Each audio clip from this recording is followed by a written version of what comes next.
Good morning. So this is a recap of Joth, Blackfish Bay, session number 30. We did this on Wednesday night. I haven't had a chance to do the recap until this morning. So we're playing Old School Essentials. Todd is our GM.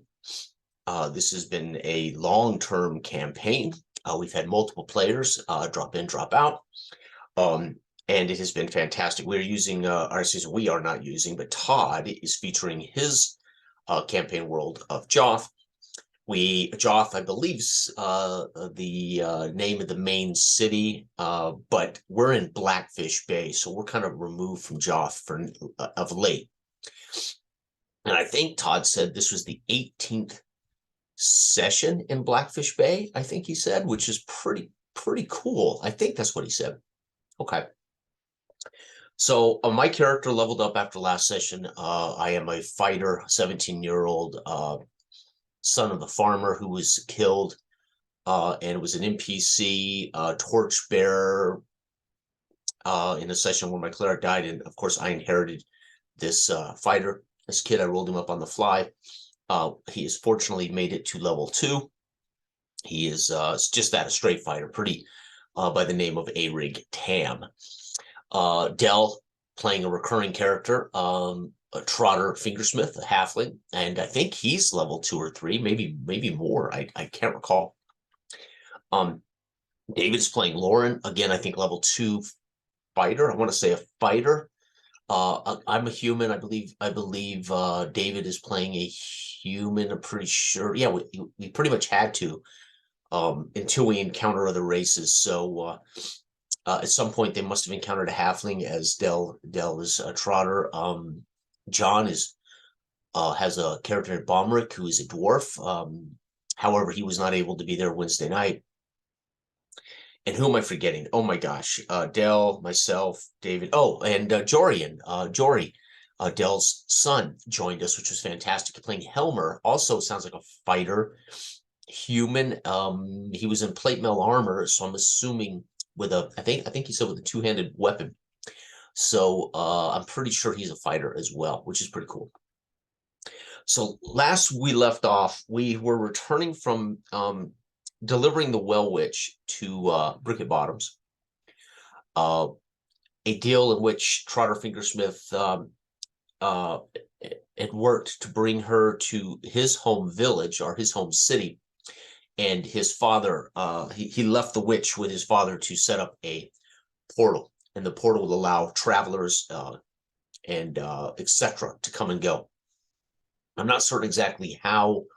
I wasn't in the sessions that brought the Well Witch on board that contract, so to speak. But we finished it, and then heading home, we went to the mines to try to uncover why the dwarves at the mine were not delivering raw materials to our blacksmith in Blackfish Bay. We discovered there had been a cave-in. We found some dead dwarves. We discovered some raw materials, a couple of mules, some tools. We packed all that stuff up, a little bit of treasure, and we started back. So session 30 starts with us heading back to Blackfish Bay. Gus, this was Justin's character, who'd been in and out of the sessions for a long time, and Gus was in the last session. Justin unable to join us. Todd had asked Justin, what would you like us to do with Gus since you're not able to play?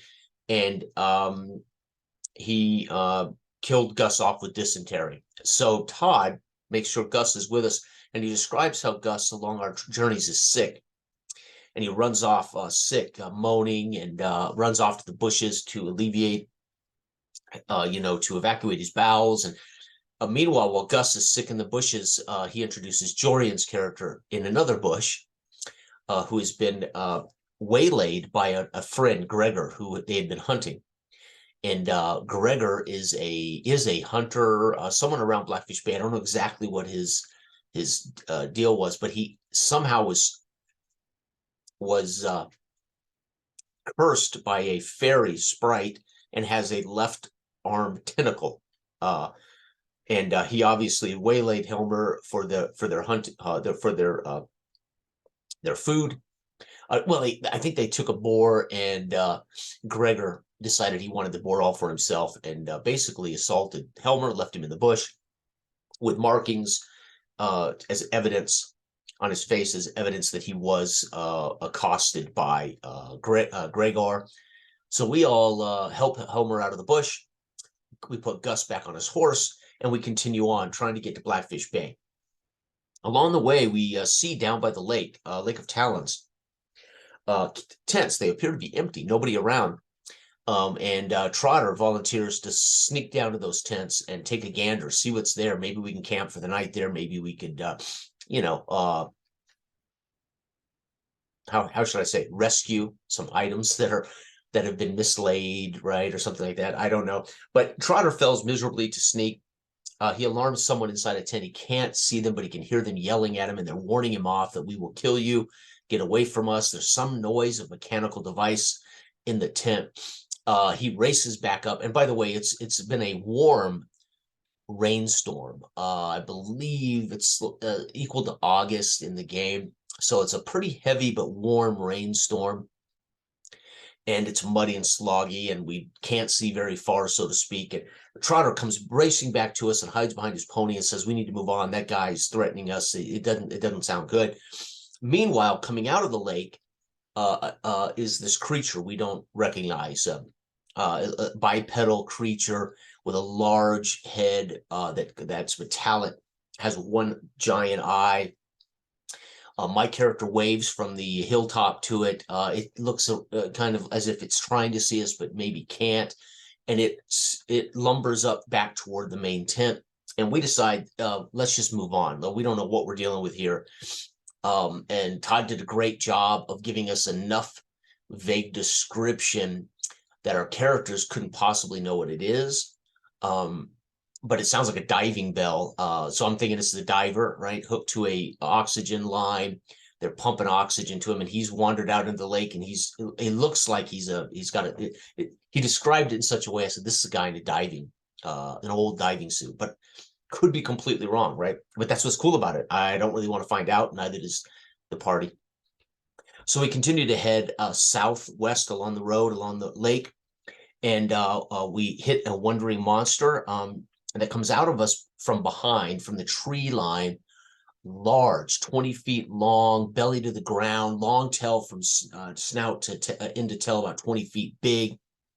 But it's 240 some odd feet from us. I think it was 240 some odd yards. I can't remember exactly, but it was far enough away that we could kick into full movement and flee it pretty easily. It roared and tried to follow us slow and sloppy, but we did escape to Longfang Camp, which is on the way back to Blackfish Bay. And Longfang Camp is a camp of hunters, the Longfangs, and they hunt creatures that they capture and they take back to Joth to fight in the arenas. So these guys come out to these areas, they hunt creatures, cage them up, and then they want a portal so they can transfer easily back to Joth these creatures. So that's what they do. And we have had a friendly relationship with him. We've actually worked with him a couple of times. My character has never been here, has never met them. So Arig and Helmer, Helmer might know him. But Trotter certainly has been in their camp before and talked to him before. And David Lawrence has been in the camp, talked to him before. So that they were there a few weeks ago or a few days ago, in which an owlbear escaped, and they had to help wrangle up an owlbear. Okay, so we get into this camp, and we've got Gus, who's incredibly sick, and Gus topples off his horse and falls over. He calls out a healer. The healer shakes his head and said, "No, this man is going to die of swamp fever, dysentery. There's nothing I can do." And we basically decide, well, he could be infectious. And what are we going to do with him? And I think, well, I'm going to go ahead and stitch him up. At this point, I thought he was already dead. So I thought, well, I'll stitch him up in a burlap bag. I'll put him on his horse. I'll smack the horse on the butt, and we'll send Gus riding off into the sunset, on his horse, because we don't know how to bury him. And we think, and the leader of Borland, leader of the Longfang camp, doesn't want him in camp. I can't believe you came here with this guy. Get him out of here. And we all agree that's a good idea, but they all tell me, don't put him on the horse. Let's not do that. Let's just drag him out to the crossroads, leave him at the crossroads, and we can come back later and dispose of his body if we know how he wants to. But we get him out of there.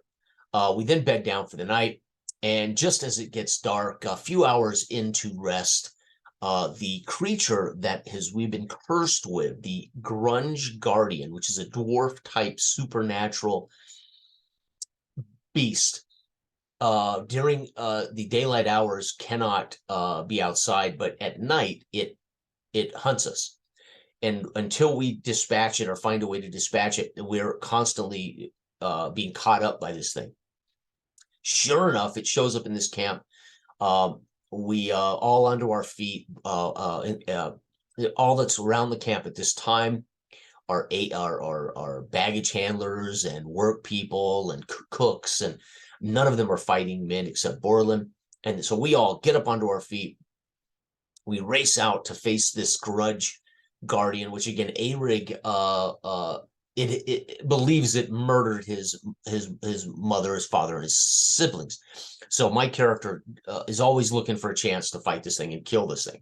Although he's now aware that it's, but you know, so I'm going to face it toe to toe. I mean, it's the thing that murdered my family. David gets some shots off on it as it's approaching camp. While we don our armor, helmet. Helmer and I get our armor on, get ready, and we trudge out into melee with it. And Lauren, who's just with a sword, is in melee with it. Borland's in melee with it, and we end up surrounding it and fighting it. Meanwhile, the halfling sneaks off to the owlbear cage and is trying to get the owlbear cage open to release this owlbear into the fray. You know, which sounds like a good idea, except you can't control the owlbear, and the owlbear may choose to kill anything or anyone it wants to. It may just run away, but he decides he's going to he's hoping it's a distraction, or it creates enough of I suppose to rescue us from this guardian. Meanwhile, it's a complete random variable. There's no control over this thing.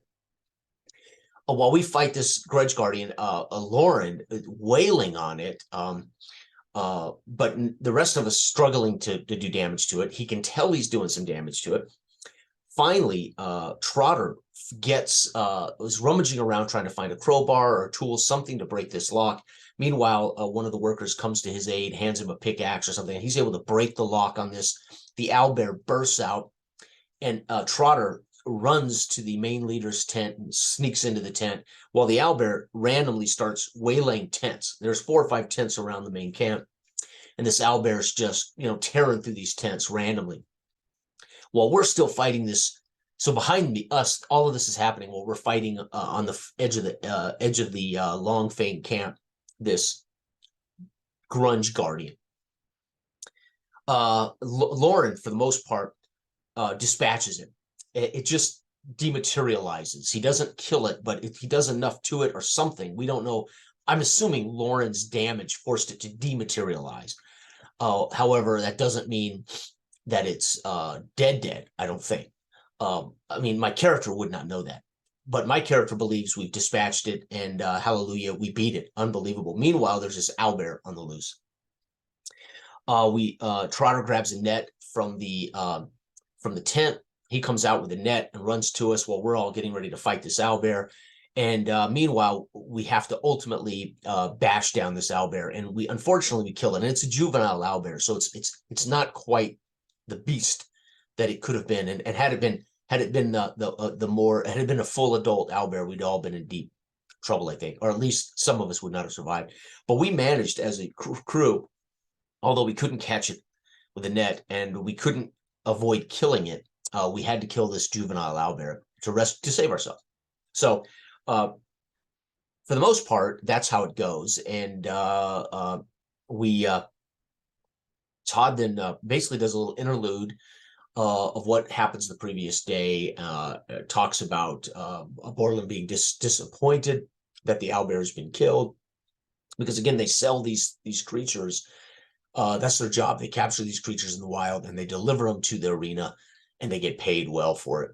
And fortunately, he isn't able to discern why the creature got out again, right? He doesn't know Trotter let this thing out. Fortunately, he didn't see it, doesn't know it, because I think he would have been very angry with us, right? Or he would have at least demanded the value of this juvenile owlbear, probably in reciprocal damages, so to speak. Okay.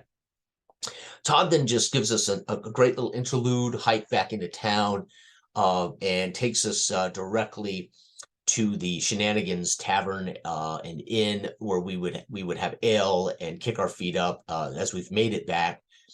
And he ends there with us learning that the proprietor, who Trotter had sicked the two elves onto about a golden fox fur. If you'll remember, at the end of the last session, he ended it with the elves coming into the Shenanigans and shutting and locking the door behind them. So we get there and we find that Ignatius no longer has the golden fox fur on his head, but he is wearing an actual fox on his head. And every time he reaches up or forgets and reaches up, this thing snarls and snaps at him, and it curls up and sits on his head. So there's now this real fox that he is cursed to wear on his head. Clearly the elves gave him what he wanted, but it's a live fox, which is kind of cool. And that was it. Fade to black, draw the curtains. Another great session in OSE, Old School Essentials. We are doing basically, so his world is not unlike, I would say not unlike most campaign worlds. It's a hex crawl, somewhat sandbox, but it's well fleshed out. I mean, clearly Todd has spent many years playing this and developing this. He's using some very interesting random tables. He's looking up particular tables. I don't know if these are his tables or tables that he uses from other material. Don't care. It's fantastic. And then, of course, he knows his Joth world. I think some of this stuff it has been developed over time, like really good homebrew campaign worlds, right? Your world takes on its details as you play and as you share it with other people, and then those things become canon, or those things can just become what you put in a book. And that's kind of how I've done Island of Sewell. And Island of Sewell had a definite launch, and there were certain cultures and cities that were known to me, and there were certain regions that had tables, very much like Broadland. But outside of that, you leave it vague, and then as things and then over the course of campaigning, you fill up books. So you have campaign books of what is at the Blackthorns, right? And it's very cool. At least I do. That's how I developed the Broadlands. Through play, the Barrens were developed, and the Barrens went into my Broadland book. I didn't sit down to create the Barrens. They stumbled across in random tables this description that I made, and then that went on the map. Now it's quite literally a finished map, and there's a book to it. But that's still ultimately a random hex crawl with a world that we have a clue about, but it's left with plenty of options for the world to reflect back the group at the table you're playing with. And to me, that's the greatest thing about old D&D. It's the greatest thing about these style of games. I don't care if it's a Pathfinder type universe, or you could do this with D&D 5e, but not having a world that is 100% canon or IP is left recognizable to the players and understandable to the players based on a certain fantasy level, technological level, cultural level,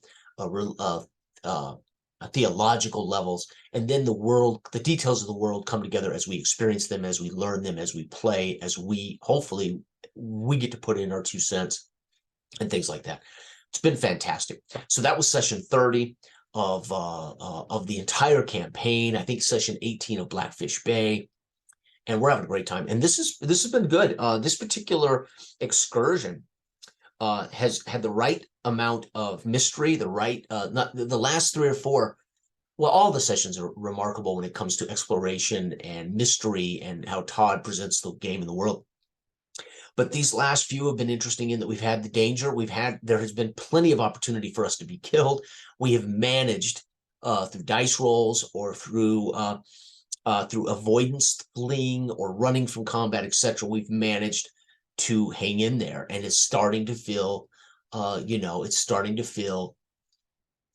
like these games could feel when you play them with a little strategy and you get a little luck on your side. I mean, it's just the nature of old school Moldvay. I'm talking old school, circa 1970s, 1980s. I won't speak to the 90s. I didn't play any tabletop D&D versions of gaming from the 90s on. That wasn't what I was doing in Moldvay once or twice in the 90s with friends in my old hometown. But I didn't play AD&D 2, and I didn't play 3, and I didn't play Pathfinder. I discovered 4th edition when I came back to gaming, et cetera, in D&D. But very often you just lose lots of characters, and then there are sessions where you somehow find a way. There's sessions where you get a little luck to you. There's sessions where you have more players, and there's sessions where you start to see the characters survive a little bit. No guarantee they're going to continue to survive, but that's been fun. And we've had now a few sessions here. We've been able to enjoy this little group, and we'll see how it goes. When Dell released the owlbear, I thought we're doomed for sure now, right? We're not going to beat this guardian. We can't defeat it because it's an ephemeral kind of creature.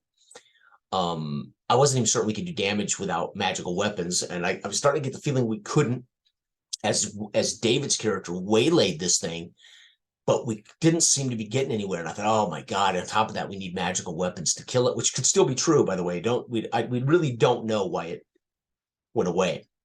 I think we just finally did enough damage that it couldn't sustain its form and dematerialized. Makes total sense, but either way, we can't kill it. We're going to be dealing with this thing every night that it can find us. I mean, it has to hunt us down and find us. But as long as we stay around my farm, the original tomb in Blackfish Bay, it's going to catch us within so many hours hike of that area. I have a feeling unless we quite literally zip away to Joth, this thing will probably never totally escape it unless we can find a way to dispatch it. Okay, great game. It was great having Jory there. Again, Trotter released the owlbear, and I thought that's it. I mean, now we're doomed. We can't control this thing. It isn't like we have control of it, right? This isn't like we conjured up and say, "Go, owlbear, kill the guardian." I thought, oh man. So anyways, great. Gus, unfortunately, Justin just took Gus out of the campaign.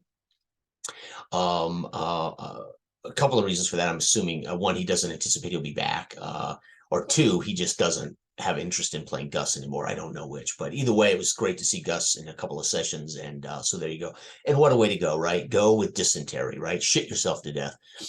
God knows it's happened enough in the real world, right? Over the centuries of human existence. Malaria, the number one killer of man in history. And I'm sure dysentery is second, right close to that. All right, everybody out there, have a great week, great weekend. I'm running Simba Room session 11 on Tuesday night. David and Dell will be there for sure. Hopefully Todd. I think Todd's is committed to being there. John maybe will show up and play Big Lug, his ogre. And of course, Justin is unfortunately no longer able to play with us. It's too difficult for him time-wise. I mean, the toughest thing about playing online is getting timetables that work for everybody. And when you work and you have a family, and you live maybe 2 hours on it's easier for me because I'm generally 2 hours behind everybody. I'm at least an hour behind everybody. So when they're starting at 8, it's 7 o'clock for me. It's not near as bad. They're wrapping up at 11 o'clock. For me, it's only 9 o'clock, right? So I'm fortunate. I'm the one further west that it makes playing with most of these guys online in the East, etc., not a problem for me. It would be if I was in the East, because I usually get to bed by 9 and I'm usually up at 4:30 in the morning. So I would be with Justin. I couldn't do it. So it's been great that I found players that I've played with over the course of the last 10 years. Most of them have been east of in the Eastern time zone, which has worked well for me. So, and I would easily play on Saturdays. I love the Saturday afternoon games, Saturday mid-morning, Saturday afternoon. I would do that once or twice a month. I would do that, and I may offer to do that because Saturdays would be ideal for me, and might be a chance to play with guys who can't make it in the evenings. But stay tuned for that. All right, thanks. And Todd, David, Dell, Jory, great game, fantastic. I look forward to the next one. Bye.